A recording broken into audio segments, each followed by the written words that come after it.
দেখো বন্ধুরা, এটা কত সুন্দর নরম হয়েছে, একদম সফট একটা টেক্সচার এসছে। আর এই মিষ্টিটা যত সুন্দর, যতটা সফট হবে ততটাই কিন্তু খেতে ভালো লাগবে। দেখতে পাচ্ছ?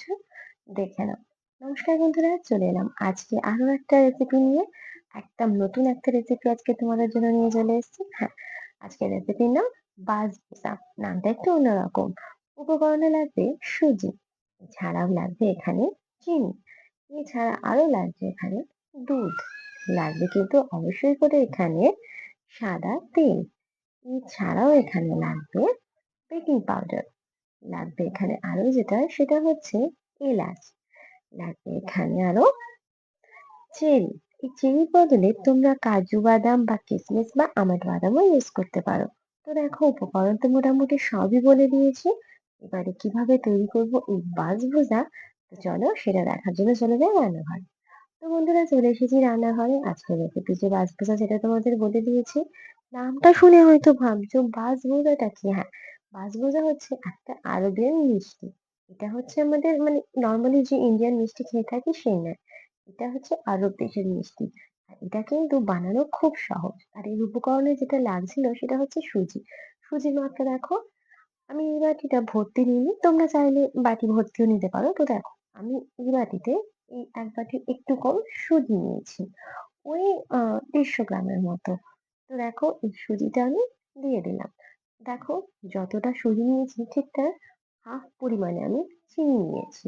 মানে তোমরা যদি 200 গ্রাম সুজি নাও, 100 গ্রাম চিনি নেবে। আর দেখো, তেলটা কিন্তু এখানে প্রায় 50 গ্রামের মতো নিয়েছি আমি।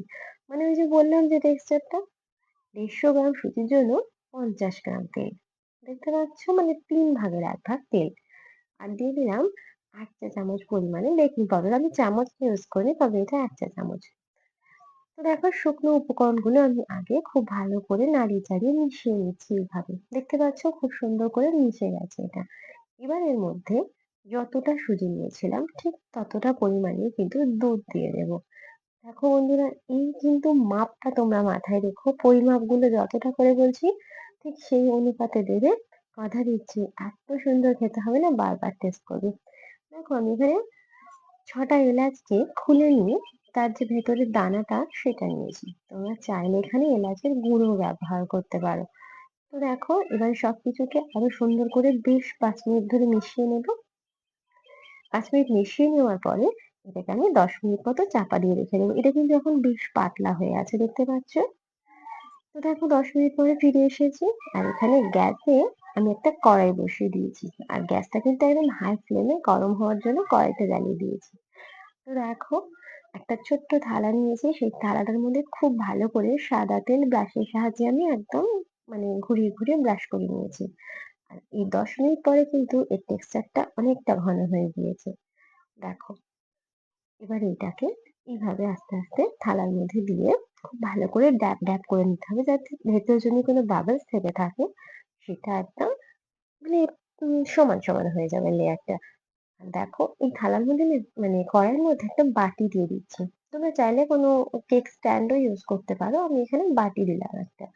আর এই বাটির উপরে আমি থালাটাকে বসিয়ে দিচ্ছি। দেখতে পাচ্ছ? এবারে এটাকে কিন্তু চাপা দিয়ে দিতে হবে। খুব ভালো করে চাপা দিতে হবে, যাতে হাওয়া না পাস করে। তোমাদের যার যার কাছে যেমন ঢাকনা আছে সেই ঢাকনা দিয়ে খুব সুন্দর করে কড়াইটাকে চাপা দিয়ে দাও। আর হ্যাঁ, এই সময় কিন্তু গ্যাসের ফ্লেমটা একদম কমিয়ে দেবে, একদম লো ফ্লেম। তো চলো, এইভাবে 10 মিনিট পর ফিরে আসছি। দেখো, 10 মিনিট পরে ফিরে এসেছি। তোমরা দেখতে পাচ্ছ এটা কিন্তু অনেকটা শক্ত হয়ে গেছে। এখন রেডি হয়নি, তবে আগের ছাড়া একদম বেশ কিছুটা শক্ত হয়ে গেছে।